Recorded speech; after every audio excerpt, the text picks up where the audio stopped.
Servus, Haberdere und grüßt euch. Eine neue Folge Viva la Movilusion steht an und heute sind wir richtig zu früh gekommen. Hören wir es diesmal nicht nur für unsere weiblichen Bettgenossinnen, sondern auch im Sinne vom Filmfestivals, denn wir haben die erste Vorabfolge zum Weird Weekend heute dabei.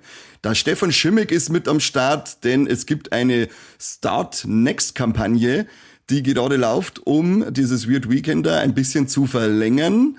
Und dazu möchte ich euch heute ein bisschen was verzeihen, weil es cool war, wenn sie da jeder noch ein wenig mitbeteiligen darf. Aber dazu später mehr. Erst einmal ein herzliches Willkommen an den Stefan. Hi, Baby. Hallo. Na? Alles klar bei dir?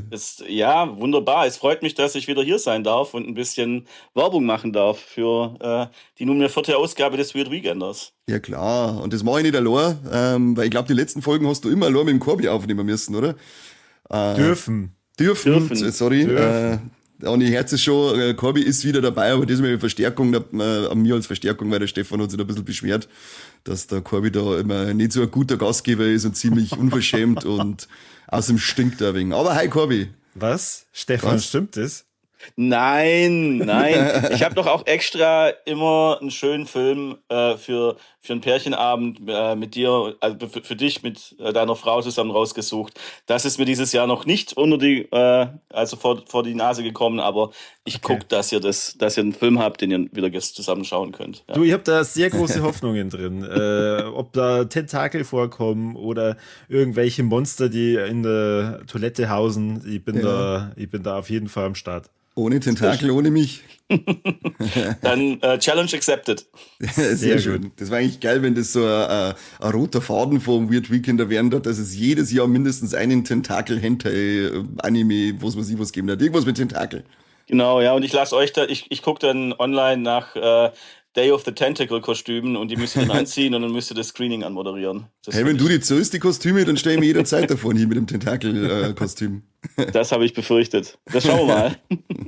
Es ist auf jeden Fall ganz lustig, wie diese Folge entstanden ist oder die Idee für diese Folge, weil wir haben einen gemeinsamen Chat und der Stefan hat halt dann die Start Next Kampagne reingeschickt und hat gemeint, hey, wäre cool, wenn ihr das vielleicht teilen könntet und Start Next, yeah, voll cool. Der Corby war total gehypt.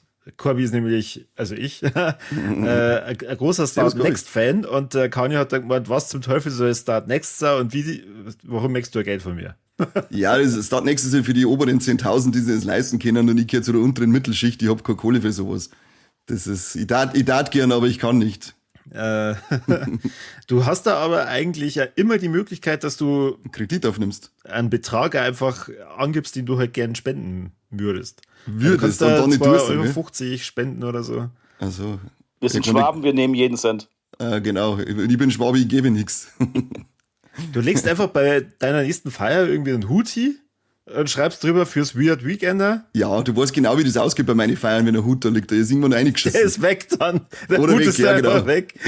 2 Möglichkeiten. Der Hut ist weg oder eingeschissen. Was anderes passiert nicht. Lieber nicht. Also da geht die Info raus an unsere Hörer. Macht's mehr Steady-Abos, denn durch mehr Steady-Abos können wir mehr in tolle Filmfestivals wie das Weird Weekender zum Beispiel investieren. Und wenn es keine Steady-Abos macht, seid ihr mit Schuld am Untergang des Filmfestival-Abendlandes. Mindestens, genau. Wenn nicht sogar an der Schließung von der Hormusstraße. Oh Gott. Für die Leute, die nicht wissen, was Start Next ist, es handelt sich dabei um eine deutsche Crowdfunding-Plattform und wie bei den meisten Crowdfunding-Plattformen kann man da Ideen, Projekte, unter anderem ein Startup-Unternehmen pitchen und um Geld betteln. Also oder um eine Finanzierung fragen. Und das Coole ist, dass es halt da Pakete gibt, wo halt dann derjenige was dafür bekommt, dass er halt dann da mitspendet. Und mir ist diese Plattform zumindest nicht ganz unbekannt, weil ich schon des Öfteren ein paar Kurzfilme mit unterstütze. und ich da eigentlich regelmäßig drauf schaue, was es denn da so gibt. Ich sage ja, für die oberen 10.000, die es leisten können und nicht wisst, wohin mit ihrem Geld. Corby schmeißt es einfach durch die Gegend. Mir ist so langweilig den ganzen Tag leid. Ich sitze nur da und denke mir, boah, was mache ich denn mit meiner Kohle? Für Teufel, in der Hosentasche schon wieder so viele Scheine. Geh weg. Und da ist natürlich jetzt die Frage, Stefan, warum habt ihr diese Start Next-Kampagne gemacht? Oder wie seid ihr denn auf Start Next gekommen und habt nicht einfach euch gedacht, hey, die Hut-Idee ist gar nicht schlecht, die mache ich beim Weird Wednesday. Also die Idee mit der Startnext-Kampagne, die hatte der Co-Festivalleiter Jörg, der arbeitet ja nebenher auch beim Camino Filmverleih und bei der Niyama Filmproduktion, und der hatte in dem Rahmen, also was heißt nebenbei, er arbeitet hauptberuflich in diesen zwei Firmen, nebenbei machen wir Festival. Das wär ja schön, wenn das jedenfalls. Achso, es geht nur darum, sein Gehalt aufzustocken. Genau, ganz genau. Geld. Wir sind reich, genau. Alles klar, Mr. Krabs. Ja. Nee, der hat in seinem Hauptberuf hatte er schon öfters mit Startnext zu tun und fand das eine gute Plattform. Ich hatte bis dahin, glaube schon davon gehört, aber mich nicht wirklich damit auseinandergesetzt. Und wir haben vor 2 Jahren erstmals angefangen, das zu nutzen, auch darüber die Festivalpässe zu verkaufen und Merchandise und so. Diese Summe dient in erster Linie zur Finanzierung der Saalmiete. Und in den letzten Jahren hatten wir, glaube ich, das Etappenziel von 5.000 Euro. Ich glaube, im ersten Jahr 5.000 Euro, im zweiten Jahr 6.000 Euro. Wir haben das jedes Mal erreicht.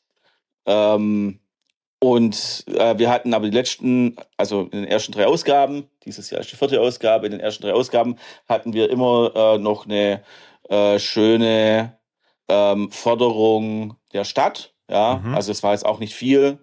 Kann ich ja sagen, ist ja also so um die 6.000 Euro Förderung. Das werden wir dieses Jahr nicht mehr bekommen. Die Stadt Stuttgart muss sparen, das hat man vielleicht mitbekommen. Und wenn eine Stadt sparen muss, dann fängt es zuerst bei der Kulturförderung an. Ich habe erst vor kurzem gelesen, dass diese Stuttgart 21 anscheinend noch gar nicht fertig ist. Ich glaube, die brauchen da unbedingt nur ein bisschen Geld. Ja. Waren da nicht irgendwie ganz viele Kilometer Kabel oder so falsch verlegt? Ja, ich glaube, das ist nicht das Einzige, was sie falsch verlegt haben. Ja. Aber gut, ist klar, wenn man da das versaut, dann muss man so ein Schweinefest die Unterstützung nehmen. Das ist ganz klar, dass die sofort drunter leiden müssen. Ja. Also wir kriegen deutlich wenig. Also ich meine, es war schon von Anfang an nicht viel, aber wir sind da damit zurechtgekommen, aber es wird halt deutlich weniger dieses Jahr, und deshalb haben wir gesagt, ja, wir haben die ersten 3 Ausgaben 4 Tage gemacht, mit 16 Vorstellungen insgesamt. Wir wollen aber gleichzeitig dieses Jahr in den größeren Kinosaal. Wir waren in den ersten 3 Jahren überwiegend im EM2, das hat 102 Plätze. Und dieses Jahr wollen wir aber, weil letztes Jahr sich das schon abgezeichnet hat, wir wollen dieses Jahr komplett ins EM1, das hat 220 Plätze. Und da kostet natürlich die Saalmiete nochmal deutlich mehr. Und dafür brauchen wir halt das Geld. Und da die Stadt halt auch weniger gibt, müssen wir natürlich auch haushalten. Und deswegen haben wir jetzt gesagt, wir kündigen 3 Tage an, vom 13. bis 15. November. Aber wenn wir 7.500 Euro erreichen mit der Kampagne, dann können wir uns den 4. Tag, den Eröffnungsabend, den 12. mit 2 zusätzlichen Vorstellungen und eventuell noch einer kleinen Aftershow-Party auch leisten. Genau. Und wir haben die Kampagne Ende Juli gestartet und die läuft noch bis zum 18. Oktober. Eventuell verlängern wir sie noch um eine Woche, weil wir in der Woche darauf noch ein Weird Wednesday Screening haben, und da können wir das vielleicht noch mal promoten. Das muss man aber sehen. Und gerade stehen wir bei 3.925 Euro. Ja, Respekt, sehr gut. Genau, knapp über 50%. Das kann sich sehen lassen. Das heißt, also es sind ein paar T-Shirts verkauft, es sind jetzt auch schon 30 Festivalpässe verkauft. Letztes Jahr waren wir, glaube ich, bei Festivalpässen so irgendwas bei 50, 55, knapp 60. Wow. Genau, die haben wir überwiegend über Startnext verkauft. Da sind kurz vorm Festival noch ein paar dazugekommen. Also es sieht durchaus positiv aus, ja, aber wir wollen natürlich auch gucken, ob wir da das einfach unsere Zuschauerschaft noch erweitern, ja, und mehr Leute für uns gewinnen können. Und natürlich, je mehr Geld, desto mehr Filmschaffende können wir einladen, desto mehr Rahmenprogramm können wir machen, Aftershow-Partys. Desto reicher werden die Medienpartner beschenkt. Desto reicher werden die Medienpartner geschenkt, desto früher kann ich mal wieder zum Friseur. Nix, du hast Friseurverbot. Ich weiß. Ich spende dir irgendwann mal meine Haare, Kane. Ja, das wird jetzt Zeit. Wie oft in meinem Leben werde ich das noch erleben, dass irgendwelche Leute ihre Haare verschenken. Unglaublich. Ich hab schon gedacht, wie oft, dass du dich jetzt fragst, wie oft du es nur erlebst, dass mir jemand seine Haare spenden mich. Das war jetzt nämlich gerade das erste Mal. Bei dir habe ich es nicht erlebt, aber mein Bruder hat das schon 2-mal bekommen. Haare gespendet. Ja. Von schon. wem? Von unserem ehemaligen Schlagzeuger. Ich war mal in der Band, sollte das hier noch nie erwähnt haben. Und der hat Dreadlocks gehabt. Und die hat er sich dann irgendwann abgeschnitten und das hat mein Bruder so getroffen, dass er dann ein paar von diesen Dreadlocks bekommen hat. Oh. Und das war dann irgendwie widerlich, weil er hat sich dann so eine Art Schrein draus gebaut. Behauptet jetzt einfach mal. Ist schon ein bisschen eklig. Ja. Aber zurück zu deiner Kampagne. Du musst es schon ein bisschen mehr repräsentativer darstellen. Also Leute, ihr könnt da jetzt nicht nur einen 4. Tag fürs Weird Weekender raushauen und, wie ich vorhin am Kani schon erklärt habe, einfach irgendwas spenden. Also man kann da Freibeträge wählen. Oder ihr kriegt für wenig Geld ein wunderbares T-Shirt, designed by Skinner. Richtig? Ja. Genau, das ist ein US-Künstler, der hat unter anderem schon Artworks für Metallica und Mastodon gemacht. Also wem das Album Once More Around the Sun von Mastodon was sagt, der hat da das Album-Artwork entworfen und auch für die entsprechende Tour dann auch die Grafiken erstellt. Genau, also der hat schon ein gewisses Standing und macht cooles Zeug. Ja, also wieder geiles Artwork geworden. Ja. Und ihr müsst euch da beeilen. Es sind nämlich nur 39 verfügbar und 6 sind schon weg, Leute. Yes. Also macht's mal hinne. Beim nächsten ist noch viel schlimmer. Da sind nämlich schon 30 weg von 99. Und zwar Festivalpass, Jutebeutel, Programmheft und, Kani, heute bitte fest. Handtuch. Nein, Sticker. Sticker, ich möchte ein Handtuch. Wo ist das Handtuch? Was wir noch gar nicht da drin erwähnt haben, das muss ich noch ergänzen, weil wir kooperieren mit dem Lindenmuseum Stuttgart und das Lindenmuseum Stuttgart hat eine Ausstellung Zombies über den Zombie-Mythos und die Ursprünge. Und wir zeigen dann auch eine dementsprechende Doku dazu, Black Zombie, das ist die Deutschlandpremiere, Und wo wir eventuell die Regisseurin aus Kanada auch mit dazu holen können.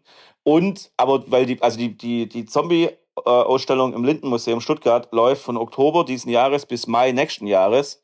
Und während des Festivalszeitraums hat man mit dem Festivalpass vergünstigten Eintritt in die Ausstellung. Genau. Nice. Das steht natürlich jetzt bei der Überschrift nicht dabei. Ja. Aber gut zu wissen. Und als Premium-Ding, und das hat bis jetzt einer von 5 gebucht. Also, wenn du da draußen bist und dir denkst, ich kann da mein Logo nur drauf platzieren, dann kann man nämlich nur Sponsor werden. Dann ist man in einer Reihe mit dem berühmten Podcast Viva la Movilusion. Okay, und das kostet 1.000 Euro. Also, wir werden zwar dann schon sagen, ihr sollt unser Logo schon entsprechend größer machen, aber... größer als euer eigenes. Ja.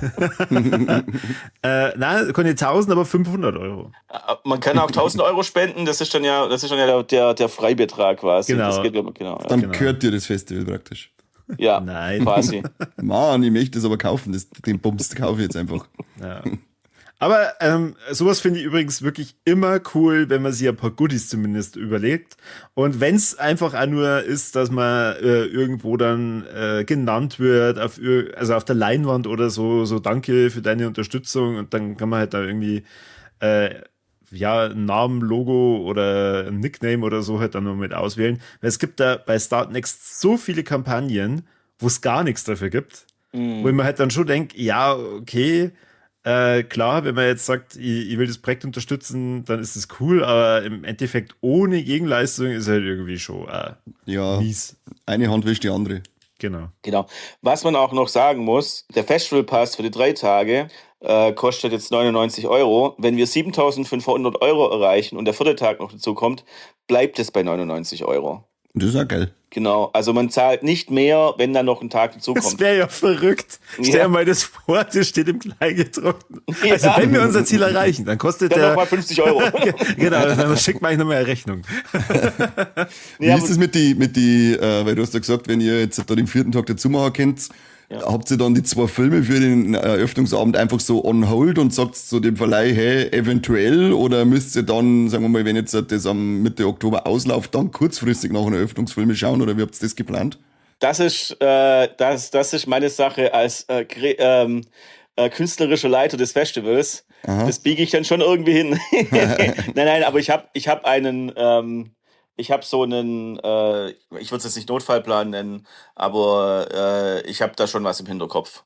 Okay. Also da sind 2 Optionen. Eine ist fix, die ich dann auf den Eröffnungsabend schieben kann, und eine ist zu 90% fix, genau. Und da habe ich schon drauf geachtet, dass man da flexibel ist und dass jetzt auch die Qualität nicht drunter leidet. Das will man ja nicht. Man will ja erweitern mit gleichbleibender Qualität.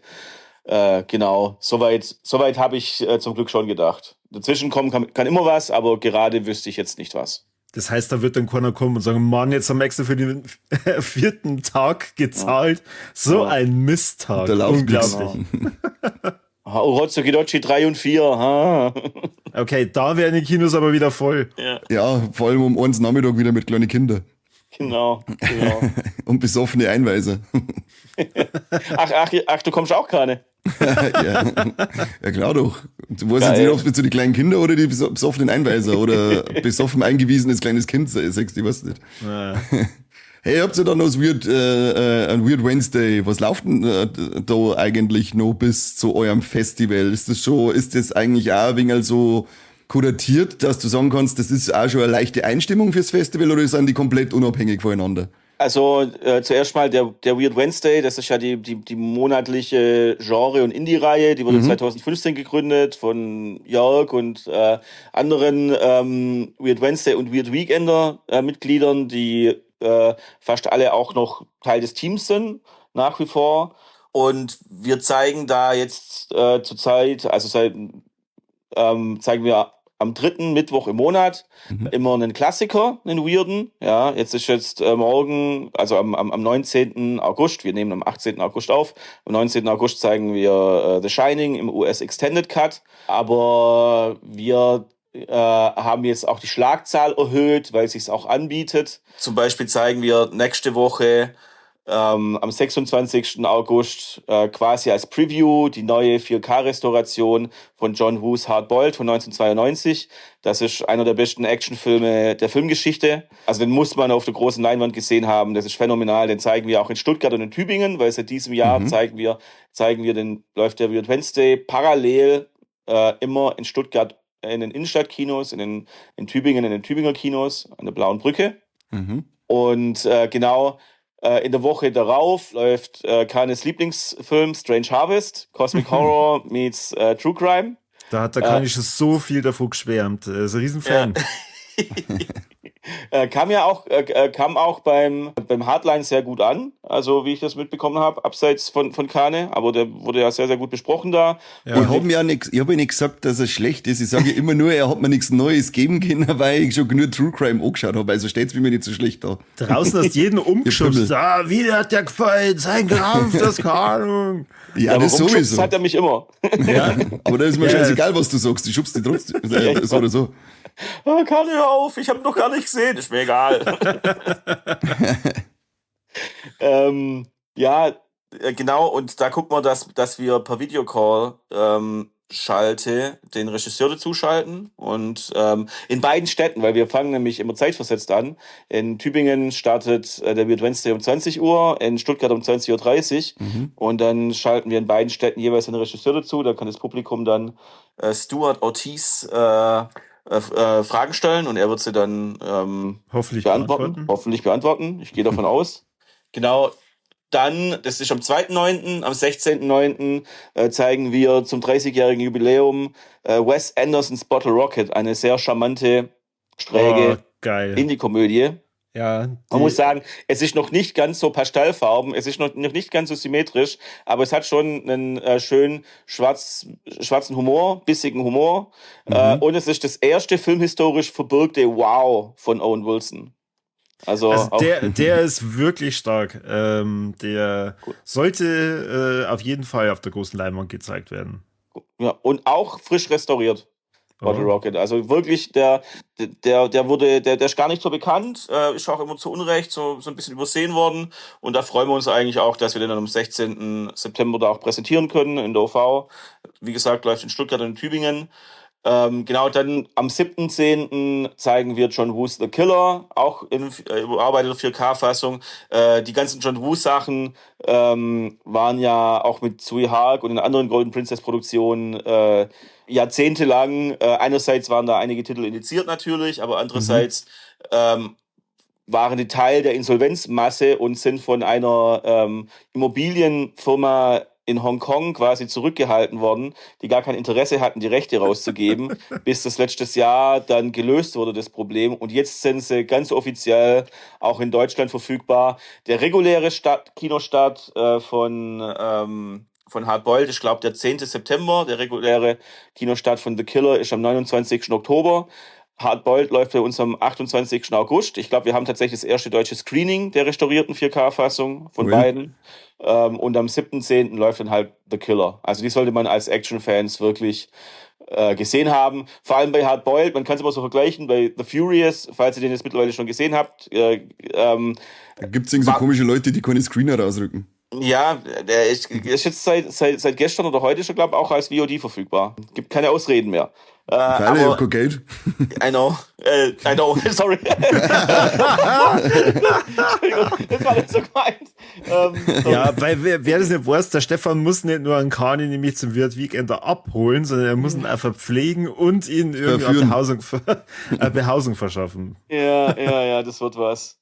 Mhm. Nee, genau, bei The Furious sitzt man dran und da hängt die Kinnlade unten und man fragt sich, wie haben die das gemacht bei den Kampfszenen? Ja, und bei Hardboiled war es früher noch so, wie haben die das überlebt bei den Kampfszenen, wenn sie dann quasi durch die Explosion mehr oder weniger durchlaufen. Okay. Und sonst wo runterfallen. Also zwei wahnsinnige Actionfilme. Am 21.10. und am 4.11. Sind dann quasi so die direkten Weird Weekender Warm-Ups. Ja, da gehen wir auch ein bisschen in die bekannteren Bereiche. Also am 21.10. zeigen wir zum 50-jährigen Jubiläum Taxi Driver. Da kann man auch davon ausgehen, dass der richtig, richtig voll wird. Und zum 15-jährigen Jubiläum am 4. November zeigen wir Drive von Nicolas Winding Refn. Boah, geil. Ja. Und die laufen dann auch in Stuttgart im großen Saal, im EM1. Und da läuft der Vorverkauf auch schon gut. Und das machen wir dann natürlich. Wir mögen die Filme natürlich auch, aber wir zeigen halt auch so ein bisschen bekanntere Filme, dass wir da dann auch nochmal den Weird Weekender und die Start Next-Kampagne und den Festival Pass-Vorverkauf nochmal bewerben können. Mhm. Genau. Ja. Aber vom Gefühl her schaut es ja bis jetzt schon gut aus, oder? Also ihr seid nicht mal bei der Hälfte von der Zeit. Ja.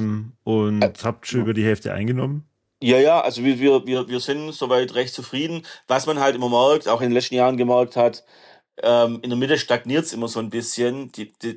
Also das meiste Geld nimmt man so in der ersten und der letzten Woche ein.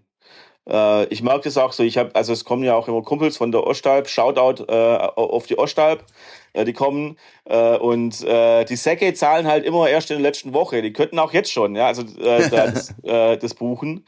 Jetzt und in der letzten Woche. Genau, ja, sollen sie mal machen. Aber echt. Aber genau, ich weiß auch, also ich weiß auch noch von so einigen Leuten, die schon Hotels gebucht haben zu der Zeit, aber die halt einfach noch nicht ihre Festivalpässe gebucht haben. Deswegen, wir sind durchaus optimistisch, dass wir die 7.500 € erreichen.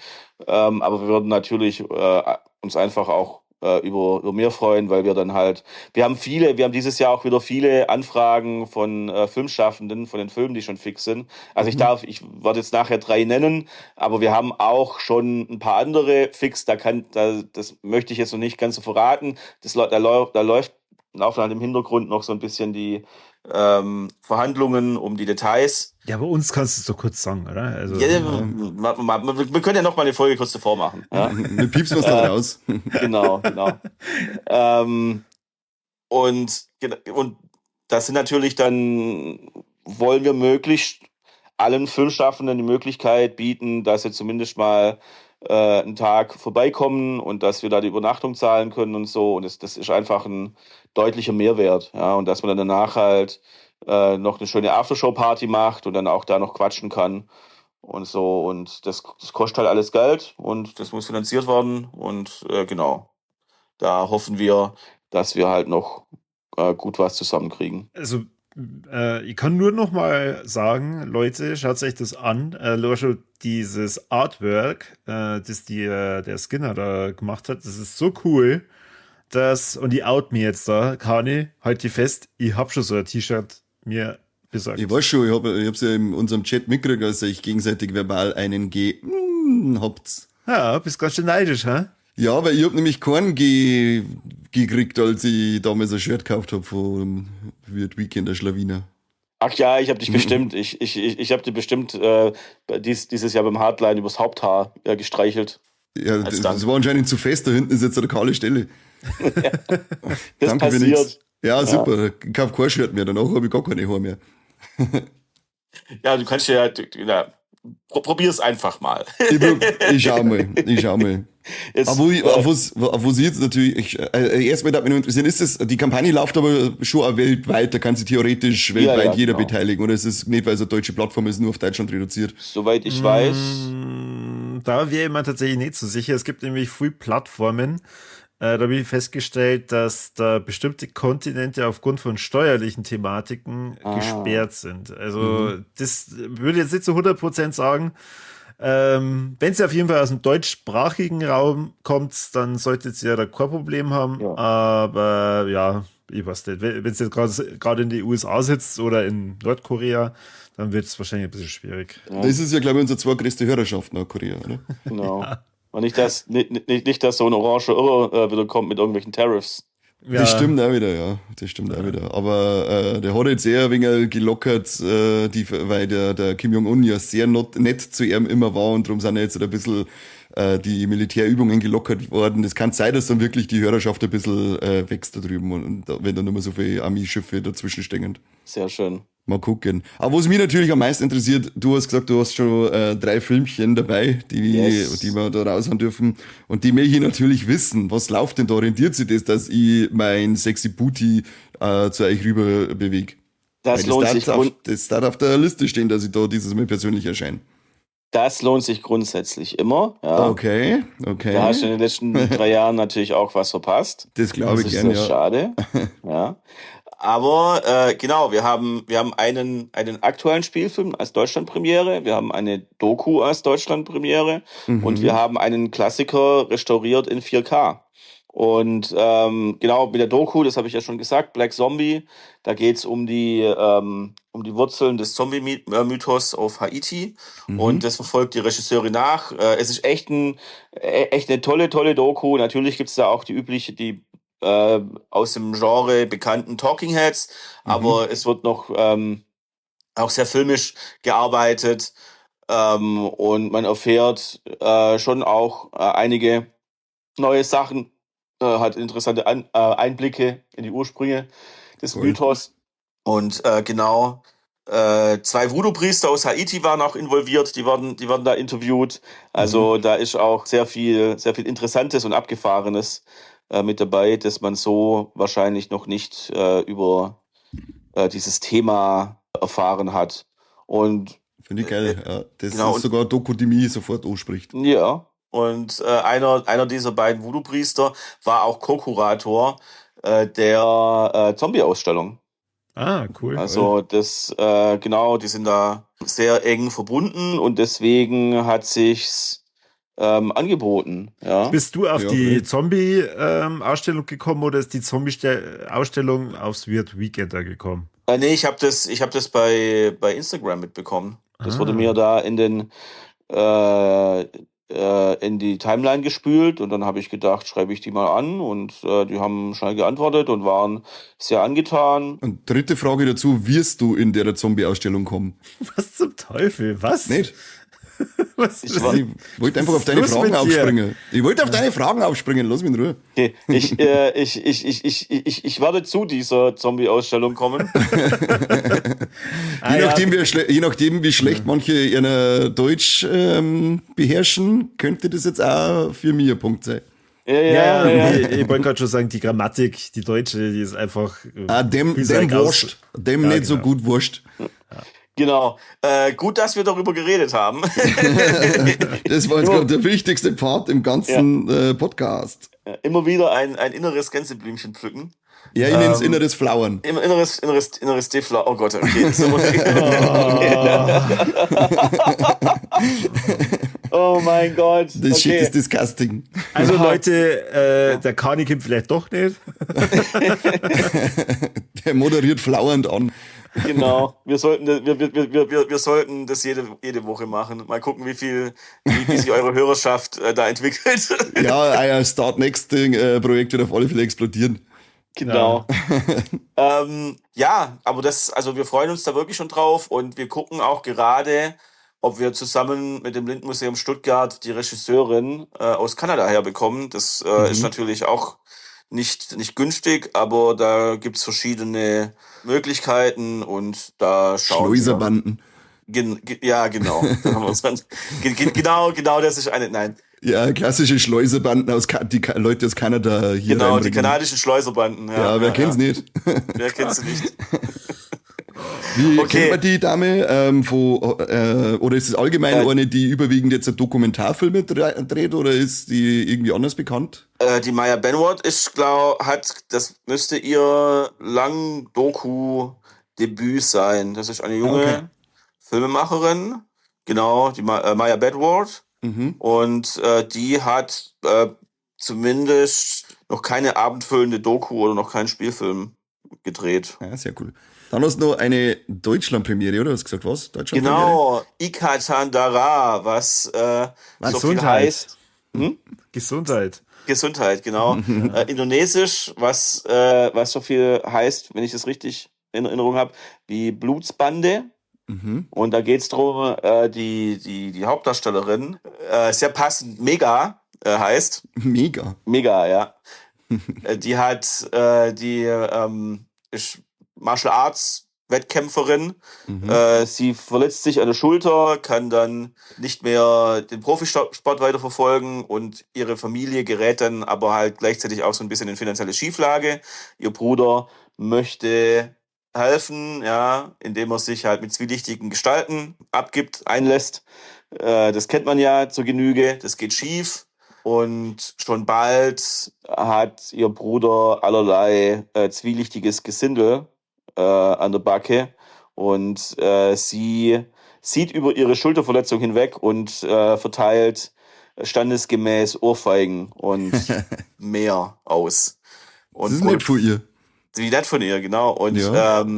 das ist die erste oder zweite Produktion von der Produktionsfirma von Iko Uweis. Iko Uweis kennt man unter anderem aus The Raid 1 und 2 und Ja, The okay. Night Comes for Us.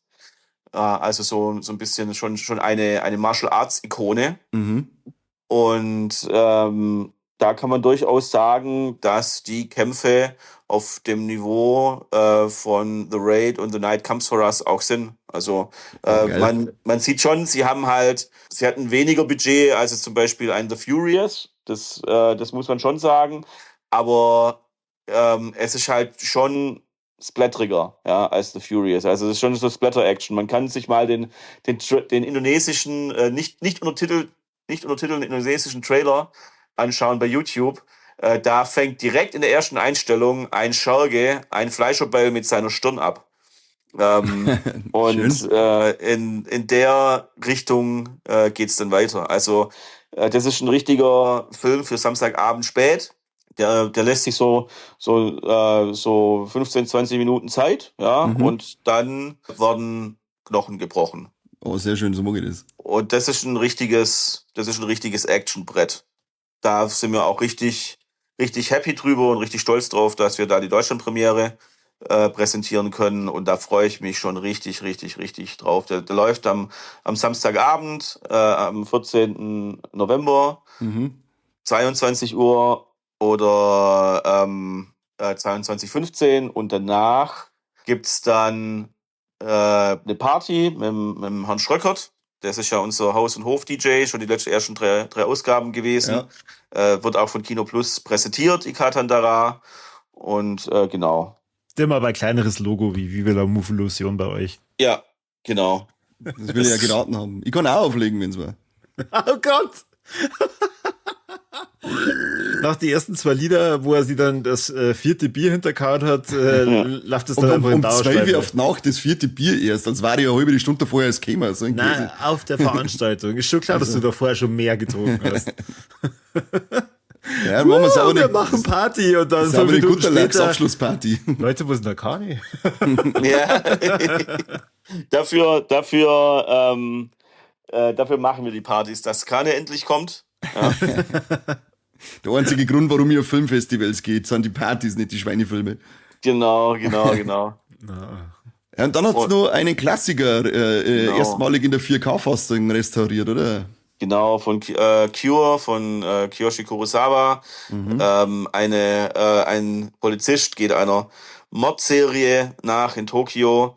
Und was die Opfer alle gemeinsam haben, ist, dass sie alle ein blutiges X im Hals haben. Und schon bald gibt's den ersten Verdächtigen, aber der Verdächtige ist sehr schräg und alles wird sehr, sehr schräg. Ja, ich möchte jetzt eigentlich auch gar nicht so viel verraten, weil das ist wirklich ein standesgemäßiger Kultklassiker aus dem Jahr 1997. Die 4,3 von 5 bei Letterboxd ist nicht zu niedrig. Den sollte man gesehen haben und auch auf der großen Leinwand gesehen haben. Okay. Das ist ein richtig lohnenswertes, richtig fettes Ding. An welchem Tag läuft der?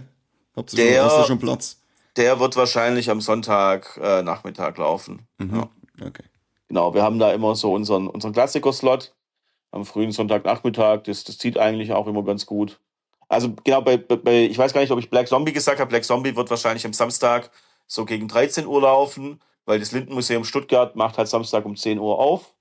Und dann kann man quasi um 10 Uhr morgens gemütlich die Tour da machen. Also das kann man auch am Sonntag oder am Freitag oder wie auch immer, kann man da hingehen.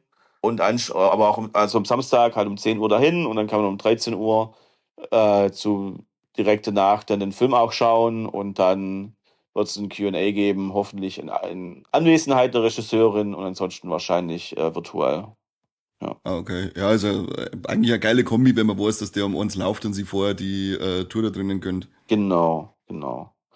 Das ist so der Plan. Es kann sich natürlich immer noch einiges ändern, aber ich weiß jetzt nicht, also in den 3 Fällen glaube ich jetzt nicht, dass sich da noch viel verschieben wird, weil das halt einfach da am meisten Sinn macht jeweils.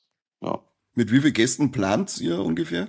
Also wir hatten letztes Jahr über die 16 Vorstellungen verteilt, hatten wir auch so 1.500 Gäste, also 1.500 verkaufte Tickets. Kann mehr werden, ja. Wäre natürlich cool, wenn es mehr wird. Aber ich denke mal, dass wir auf jeden Fall damit, also da halt hoffen, ja, dass so viele auch kommen werden wieder. Und wie viele Filmgäste, sag ich mal, wollt ihr einladen? Also Regisseure, Produzenten, keine Ahnung, was hast du da schon ungefähr eine Zahl im Kopf oder Nee, kann man das gar nicht sagen? Das kann ich dir, also wie gesagt, die Maya Bedwood von Black Zombie, da sind wir jetzt halt gerade dran. Wir sind bei 2 Filmen, bei 3 Filmen, wo ich noch nicht drüber reden kann. Ja, super. Sind wir auch gerade schon. Wir versuchen es Also wir versuchen es. Stefan, lass dich nicht verarschen. Also ich muss sagen, für das, was du jetzt schon ausgeplaudert hast, wo wir ja wirklich sehr, sehr früh schon über das wird Verarschen, wo denn verarschen? Ich bin stinksauer. Ja, eben. Soll der Kani einfach einmal ein bisschen zufrieden sein mit dem, was er hat. Nein, nie. Unzufriedenheit ist des Deutschen bestes Gut. Weißt du was, Kane? Wenn du jetzt so unzufrieden bist, dann musst du einfach bis November warten, dann kommst du persönlich vorbei und dann sagst du mir und dann guckst du einfach gleich noch die Filme. Bleibst noch da und guckst das machen wir so. Hau wieder auf die 12 und dann schauen wir die Filme an. Das ist okay. Da oben ist eh nichts drin. Oh Gott. Ja, wie gesagt, also für dieses Jahr steht es bei mir auf alle Fälle auf der Agenda, dass ich euch endlich mal besuche. Nice. Ja, Corby, wie sieht's bei dir aus? Kommst du mit als Plus One? Ich habe als Erster gesagt, dass ich dabei bin. Als Erster.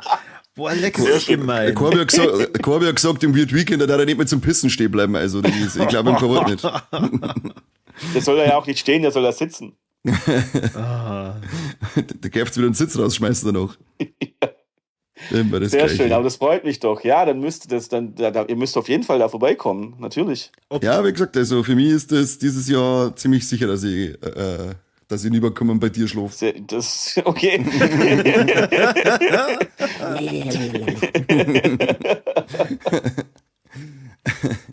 Dann wird es wohl so sein. Also, ihr habt es gehört, genau deswegen haben die guten Kollegen nämlich einen größeren Kinosaal suchen müssen, damit die diese Herrscharen an Viva la Movilusion Hörern irgendwo empfangen können.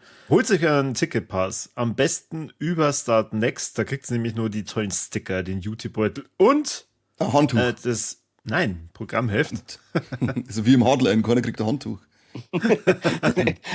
Wenn der Mike. Wenn Mike mitkommt, dann kriegt nur Mike ein Handtuch. Sagst du sie mal. Hallo? Aber wir werden heute die dann mit dem Handtuch jagen wie bei den Simpsons. Genau, guter. Ja, genau, gib mir ein nasses Handtuch. Ja. Nee, aber rede doch mal mit Mike, der soll auch mitkommen. Wenn Mike mitkommt, kriegt er ein Weird Weekender Handtuch. Das sagen wir ja mal auf alle Fälle. Ja, so ist es sowieso die Folge anhören, der Penner. Also, wir schreiben es natürlich auch in die Shownotes, aber geht's auf startnext.com/weird-weekender-2026. Ich weiß nicht genau, was das bedeutet, aber das ist eine binomische Formel. Da könnt ihr dann hier eure Euronen da lassen. Ihr bekommt wunderbare Geschenke dafür. Ich freue mich schon aufs Weird Weekender. Und Stefan, hast du noch irgendwas zu sagen an unsere Hörerschaft, außer bitte gebt mir euer Geld? Ja. Kommt dann alle auch danach zum Weird Weekender, nachdem ihr mir alle euer Geld gegeben habt, weil wir haben dann auch nämlich coole Filme. Ihr kriegt dafür ja auch was. Qualitativ hochwertige Filmkunst. Das ist fast wie bei uns.